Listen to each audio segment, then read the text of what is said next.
এটা পান পাতা, এটাতে অ্যান্টিব্যাকটেরিয়াল গুণ আছে, যেটা মুখের মধ্যে দেখবেন দুর্গন্ধটা হয়, যেটা বাজে ব্যাকটেরিয়া আমাদের মুখের মধ্যে থাকে, এইটা খেলে সেটাকে নষ্ট করে।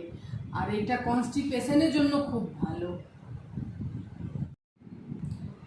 এটা চুন, এটা পানের দোকানে পেয়ে যাবেন, খুব ইজিলি পাওয়া যায়, এরকম নরম থাকে। এটাতে ক্যালসিয়াম আছে, যেটা হাড়ের জন্য খুব ভালো আর ব্রেনের জন্যই খুব ভালো। এখনকার বাচ্চাদের খুব পড়াশোনার চাপ আছে, তো ব্রেনের পক্ষে খুব ভালো। এটা কিভাবে নিতে হয়, এটা দইতে একটুখানি মানে গমের দানা মতন অল্প একটু নিয়ে এটা গুলে তারপরে খাওয়াতে পারবেন, আর জলের মধ্যেও গুলে খাওয়াতে পারবেন। এটা খাওয়া খুব মানে বেশি কোনো দিনই খাবেন না, অল্প একটু গমের মতন অল্প নিয়ে গুলে খাবেন। এটা দাঁতের জন্যও খুব ভালো।